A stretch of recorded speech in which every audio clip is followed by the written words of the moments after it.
আজ আমি আপনাদেরকে দেখাবো কাতলা মাছের কালিয়া রেসিপি।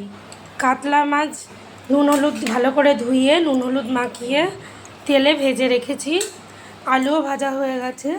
কড়াইতে তেল গরম করে পেঁয়াজ কুচি, টমেটো কুচি আর আলু দিয়ে ভালো করে সাঁতলে নিয়েছি পরিমাণ মতো নুন হলুদ দিয়ে। আর মশলার মধ্যে দিয়েছি আদা, লঙ্কা, জিরে বাটা। ভালো করে সাঁতলানোর পর পরিমাণ মতো নুন, হলুদ আর পরিমাণ মতো জল দিয়েছি।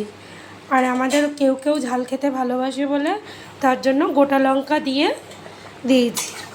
এবার আলুটা হয়ে এসছে, কিছুটা ফুটিয়ে রেখে নিতে হবে। আলুটা হয়ে এসছে, আলুটা হয়ে এলে এখানে ভেজে রাখা মাছগুলো ছেড়ে দেব।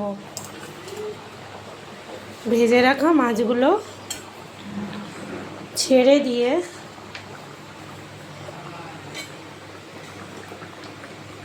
কিছুটা ফুটে এলে দিয়ে দিতে হবে গরম মশলা গুঁড়ো আর ধনেপাতা কুচি দিয়ে ঝোলটা একটু টেনে এলে নামিয়ে নিতে হবে।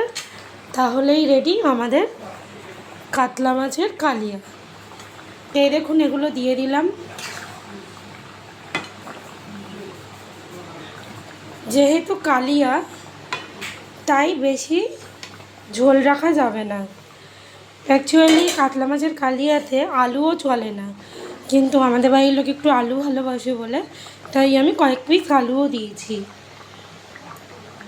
এটা যখন একটু ঝোলটা কমে আসবে, অর্থাৎ গাঢ় হয়ে আসবে, তখন আমি দিয়ে দেব এই শাহি গরম মশলাটা, সানরাইজের। এটা দিয়ে কিছুক্ষণ চাপা দিয়ে রেখে নামিয়ে নেব।